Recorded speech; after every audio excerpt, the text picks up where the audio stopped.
Sebelumnya saya sampaikan terlebih dahulu bahwa materi kali ini cukup banyak, cukup padat.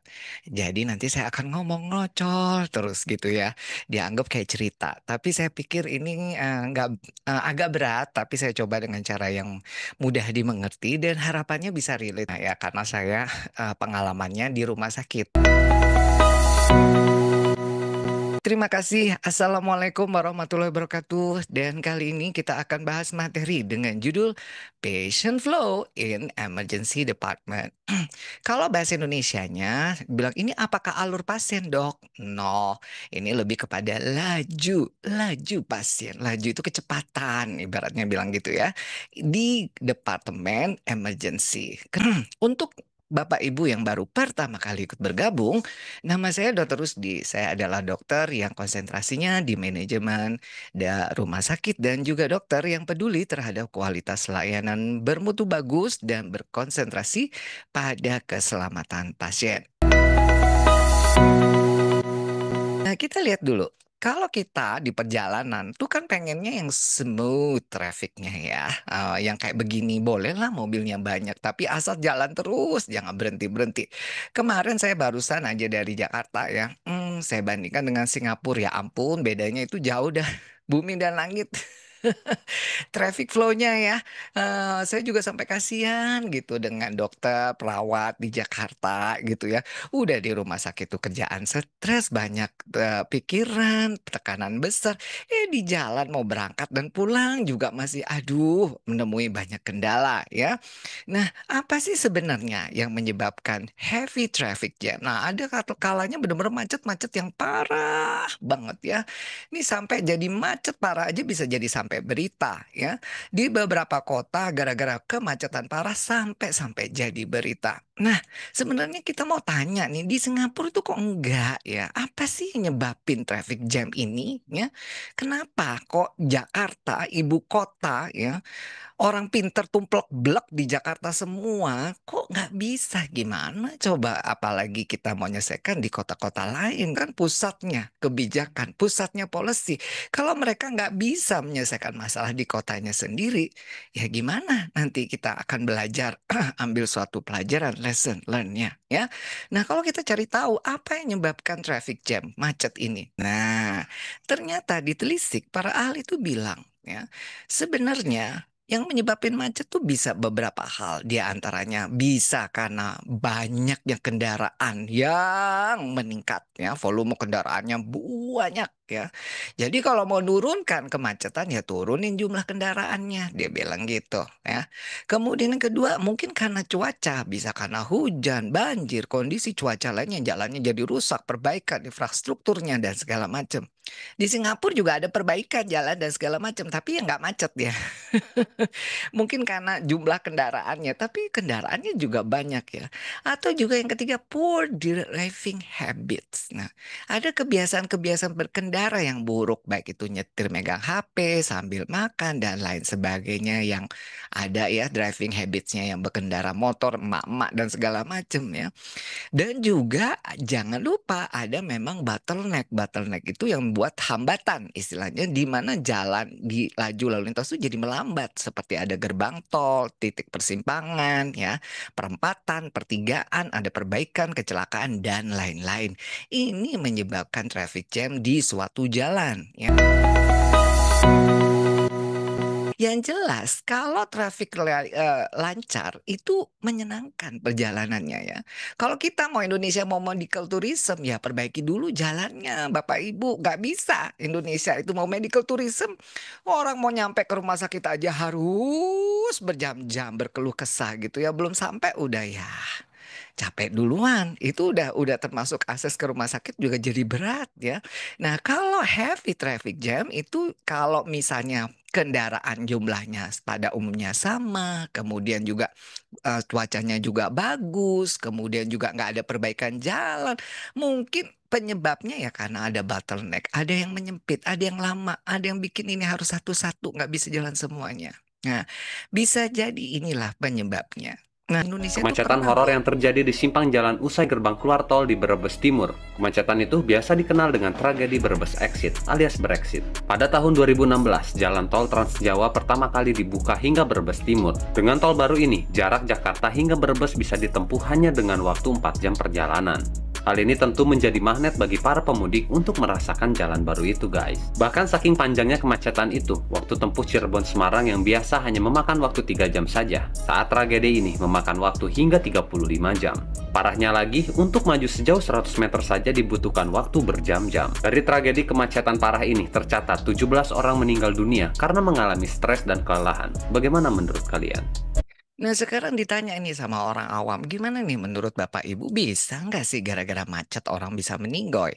Kok tadi dibilang ada 17 orang mati, meninggal pada saat kemacetan di Brebes Exit tahun 2016. Ini kemacetan terparah yang pernah terjadi di Indonesia. Lalu apa sih jawaban Menteri Perhubungan pada waktu itu? Kemacetan horor yang Ya, terjadi di simpang kita jalan dengar usai gerbang jawaban dari Bapak Menteri. Ya, kejadian tersebut. Apa benar macet bisa orang meninggal? Menteri Jawabannya. Perhubungan Ignatius Jonan menyatakan kematian 12 pemudik di Brebes, Jawa Tengah akibat penyakit yang diidapnya. Jonan menyatakan kematian pemudik tersebut bukanlah karena kelelahan akibat kemacetan saat mudik. Sebelumnya, saya kira nggak akan meninggal. Kalau masa sampai kemacetan tuh bisa menimbulkan orang meninggal kan nggak mungkin. Kalau kecelakaan mungkin, ya. Kalau macet saya kira enggak. Kalau ada yang bilang ya macet 12 jam dehidrasi. Kalau puasa berapa jam? Lebih saya kira 12 jam ya. Iya, kan buktinya nggak apa-apa juga. Malah bekerja, malah apa. Ini kan cuma duduk-duduk aja. Jadi saya kira sih nggak ada sih. Mungkin menurut saya sih udah mengidap penyakit sebelumnya atau apa. Kalau misalkan ya saya itu bisa gitu ya kayak bisa ngomong seenaknya di depan Bapak Menteri. Hey, kalau nanti ya rumah sakit lagi macet, terus ada yang ngomong, ya ada yang ngomong misalnya, terus gara-gara kita nggak bisa terima pasien ini meninggal, terus nanti aku akan bilang, nggak ada dong, nggak ada ceritanya kayak gitu. Macet masa ada macet gitu, UGD macet pasien bisa meninggal. Tak setelin video itu Bapak Menteri, sekelas Bapak Menteri bilang. Ya, kalau menurut kita ya jelas bisa dong kalau orang yang kelelahan, kecapean mau sampai ke rumah sakitnya mau pakai apa? Mau pakai pintu kemana saja? Ya kan? Nggak mungkin ya, mesti kan harus pergi ke sana, aksesnya ke sana nggak bisa karena macet. Nah, terus siapa yang bertanggung jawab? Kalau sudah begitu nggak akan ada yang bertanggung jawab. Jadi akhirnya jadi ya itu adalah sebuah bencana. Padahal kalau kita sebagai pelayan publik rumah sakit, aduh, udah dihina, Dina udah dipecek itu ya. Kalau misalnya sama mungkin rumah sakit pemerintah terutama atau wah udah banyak tuntutan. Nah ini saya mau bilang it's not fair. Karena mereka nggak akan pernah bisa belajar kalau menganggap itu bukan suatu kesalahan. And then tapi kita nggak bisa ngomong kayak gitu sayangnya. Jadi harus kita pikirin nih sekarang kalau seandainya yang macet adalah, iya saya lihat ya.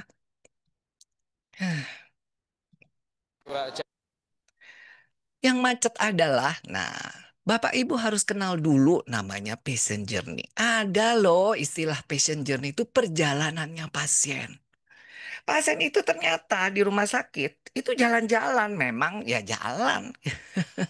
Karena mereka mengalami serangkaian kejadian saat pertama kali ya terlibat dengan sistem perawatan, bahkan bisa antar penyedia layanan kesehatan. Misalkan nih, baik itu antar sesama unit dia jalan-jalan atau dari dari vaskes lain ke vaskes satunya atau rujukan. Ini ada pengalamannya jalan-jalan ini juga sama seperti tadi itu ada trafficnya bilangnya, ada journey-nya. Nah, di masing-masing titik ini ya, itu akan membentuk pengalaman mereka ya. Pengalaman akan persepsi mereka di jalan-jalan ini ya. Bisa loh orang itu merasa ya stresnya itu sama kalau misalkan perjalanannya mereka itu macet saat dilayani di rumah sakit ya. Misalkan nih ya, misalkan Bapak Ibu harus dirujuk tapi nggak bisa berangkat. Nah, itu kan macet ya, nggak bisa berangkat entah apapun alasannya ya. Mau dirujuk nggak bisa berangkat, apapun alasan terus mati. Habis itu ngamuk ya. Terus kita bilang, oh nggak ada ya. Macet bisa bikin mati tuh nggak ada. Aduh, tarik nafas panjang. Keluar pelan-pelan. Jadi, sebagaimana pasien yang tadi bilang, pasien itu juga ada journey-nya, perjalanannya. Baik ya, tadi antar sesama vaskes, antar sesama unit, dia berjalan-jalan karena didorong rono rene rene rene rene rene gitu ya, ke sana kemari.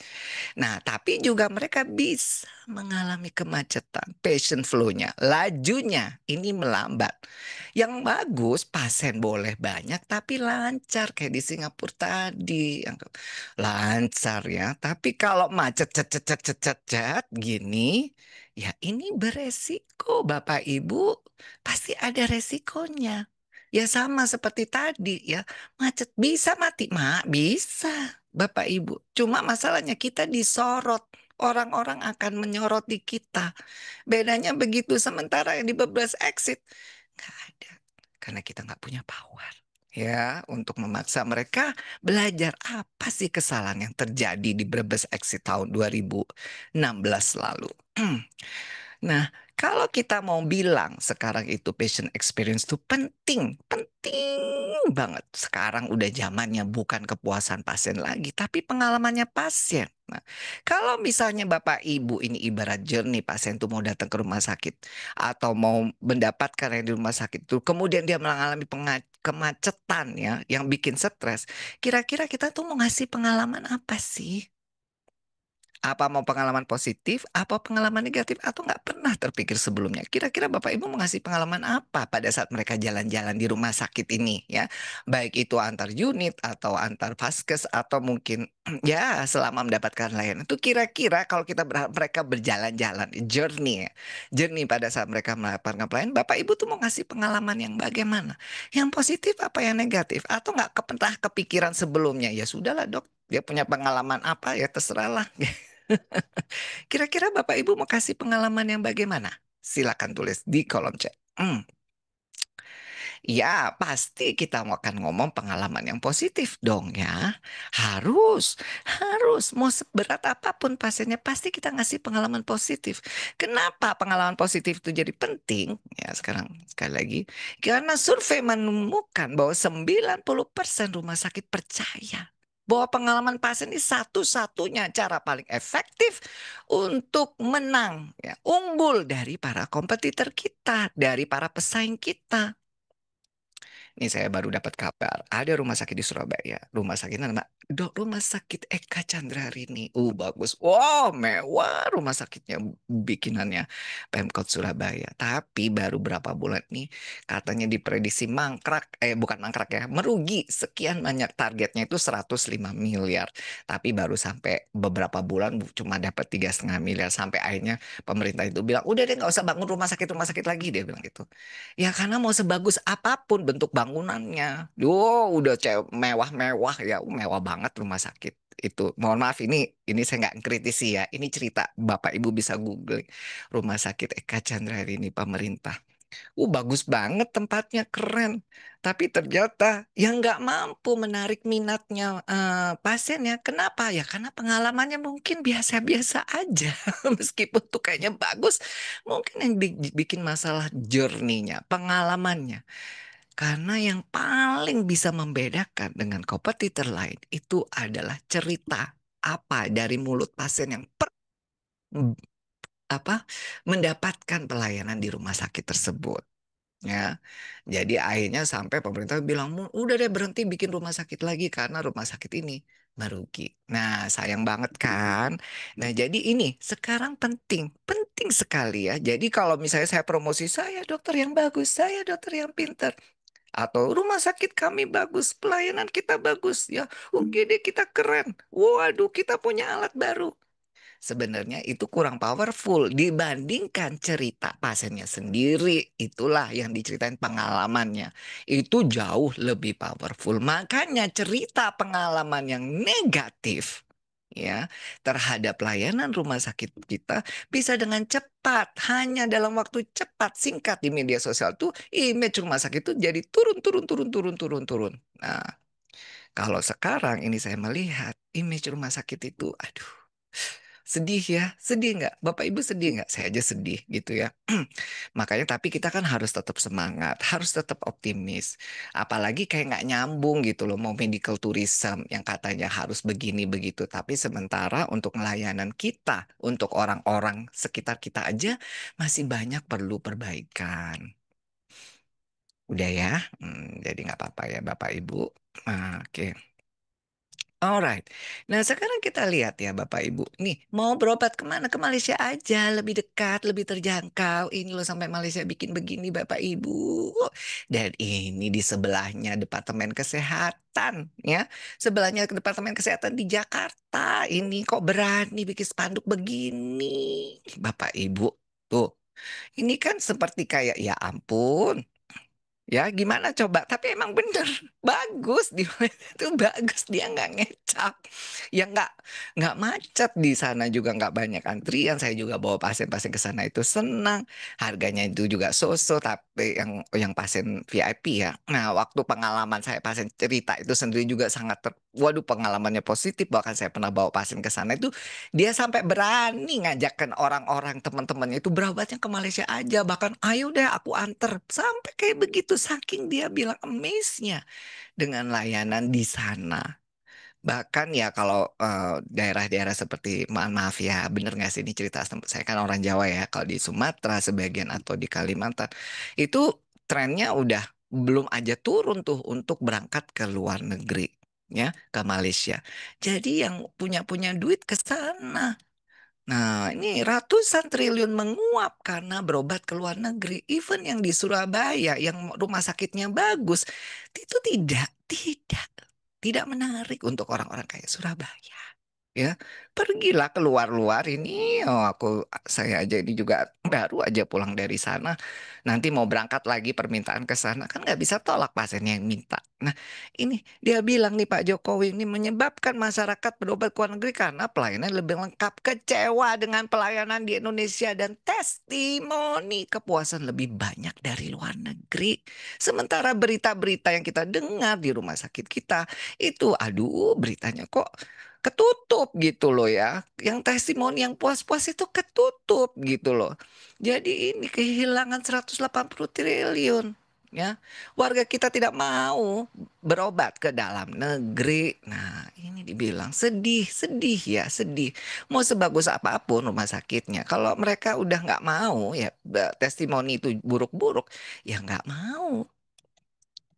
Nah, ini saya belajar akan kasus-kasus yang viral ya di baik skalanya itu skala mungkin provinsi, lokal atau viral di skala nasional ya. Kita coba satu ini. Yuk. Seorang pasien berusia 66 tahun meninggal di dalam ambulans di depan IGD Rumah Sakit Umum Syekh Yusuf, Goa, Sulawesi Selatan.